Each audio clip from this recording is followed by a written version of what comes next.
This is Mona Scott Young, CEO of Mona Me Entertainment and executive producer of VH1's Love and Hip Hop, and you're watching Miss Drama TV.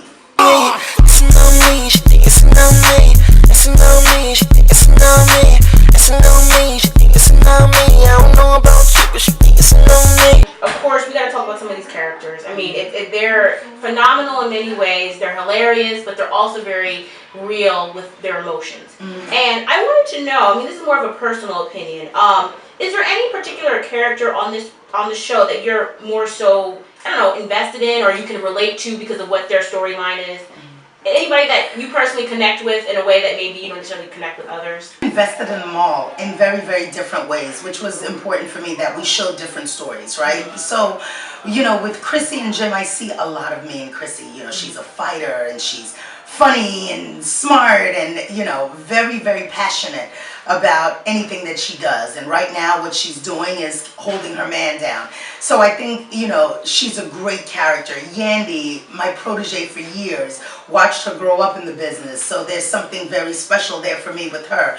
Olivia, I have a long relationship with as well, from, you know, dating back to when we represented her in Violator. And I think her struggle and what she's gone through as an artist represents a lot of what I see all the time. Very talented artists who, you know, have all of the elements, but somehow they don't all come together to help their careers take form.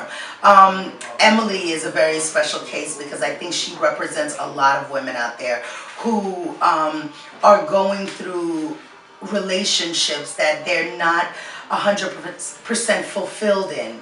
And I, you know, think for me, she was probably the bravest of them all, because to come out and put yourself out there that way to the world and wear your heart on your sleeve and not front on your emotions, that takes a very special kind of person. So again, I don't think there's any one person who, you know, I favor over the other. I think they all have, you know, their own dynamic, and so our relationship is different in each case. Now, you know, of course, we have to ask the flip question. Is there anyone that you've just experienced and you're a little lost on? I mean, some of the characters tend to have their moments and you're like, I don't get this person as much as I would like to get them. Right. No, not really, because if I didn't, I wouldn't have been able to do the show. You know, there were a lot of people that we met and interviewed and sat with, and there were some people in that course that I was like, I don't know what this story is. I don't know how I could tell it. Exactly. You know, so that did happen you know, choosing our final cast. But with the cast that we have, I definitely understood what their stories were,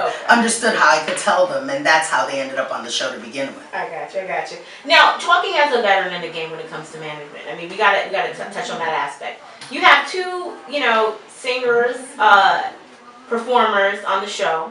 I mean, not, you know, I'm talking about the women. I'm talking about Olivia and I'm talking about Tamara Reese. Now, having all this, you know,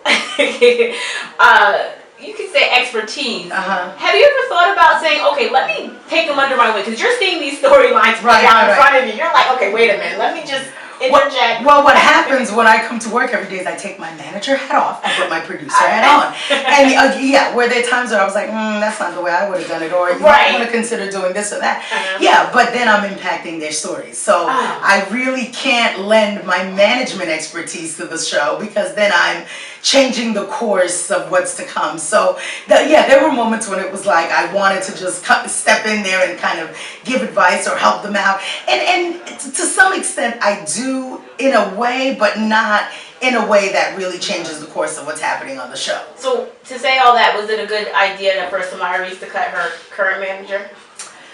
Well, you know, like I said, Tamaya and I talked about that, and I said to her, you know, you need to make the right decision for your career. Do not make it in the heat of the moment. Do not make it from an emotional place. You need to really examine everything that you're getting out of this relationship and make a decision as to whether or not you feel that it's been beneficial or a hindrance. And then she made her decision, maybe taking that into consideration. Okay. But has it been better for her? I mean, she's got a lot of things happening for her right now, so I don't know. And she's got another team in place, so, you know, I hope it works out. Yes, we all do. I mean, we want to see these ladies win and everything, so exactly. it's very exciting about that. Now, I'm hearing, or rather, I've seen on the web a little bit that you're hopefully looking to do a spin-off in different cities.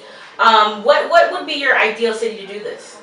I think there are great cities. You know, there are tons of great cities. I mean, listen, ultimately I'd love to see this thing go global because I think hip hop is, international. But as far as the United States, my ideal scenario is a city that has a great hip hop element to it. Okay. Someplace where the hip hop scene is alive and thriving so that we can maintain the integrity of that on the show. My first order is that there be an authentic hip hop scene because I want to maintain the integrity of that and have that serve as the backdrop. But I also, it's also about finding the interesting cast. So I've been meeting a lot of women in different cities and stuff, and I think I've identified a couple of cities that I would like to move into next. Okay, can we give us a hint? I think Miami's a great city. I think Atlanta's a great city. Okay. So those are two places that I'm looking very closely at. Okay. So possibly 212, 213. Oh, definitely 212. Okay. Definitely 212. Okay. We'll be coming right back. All right. So you're on it. You're on it from the Absolutely. beginning. Absolutely. And I know we got to wrap it up, but I want to talk a little bit about how this all has changed your life. Because I feel like Love and Hip Hop is such a movement right now that essentially the things that you would normally do has changed. Yeah. So talk about that dynamic if you can. How has this changed your, not only your, your management life and your life with your company, but just your personal life, your day-to-day life? I mean, has this really, as you said, you integrated a lot of this into your day-to-day, but do you feel like it's something now people are like, oh my gosh, there she is. Oh God. I'm gonna go up to her. No, only when I do interviews, but no, it has changed it tremendously because the show is very, very demanding and time consuming. So for the most part, my core management client list, I've kept it.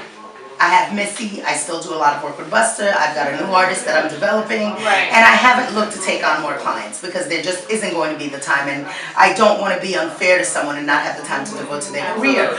But in terms of my day-to-day scheduling, it's different. I mean, there is a production schedule, but it can span from, a 9 a.m. start time to a midnight wrap time, so I am out and about a lot more than, I would normally be. The travel isn't as much, which has been a good thing. The show being based in New York keeps me here and keeps me stable, which has been a change for the better because usually I'm moving around with my clients, so I'm away a lot. So the change has been that the schedule is a lot different, but I'm enjoying it. It's a new phase for me. It's something different for me personally. So it's all been great overall. And just tell us if you can, some hints, predictions of what to expect in this upcoming season. I mean, right now, we're in a location, Avianne and Company, where they came in for the jewelry. So we have an idea that there is some type of rings things going on. Yes, there's a lot of bling bling to happen, but I think also there's a lot more drama. Oh, gosh. We haven't seen the last of it yet. Oh, boy. So I think we are in episode 5 coming up. Right. This coming Monday, 8 p.m. But we do have episodes, 6, 7, and 8 are all great episodes. I think those are our best episodes, actually. Can't wait. So, I'm a little nervous to ask, but is there going to be another fight? Tune in.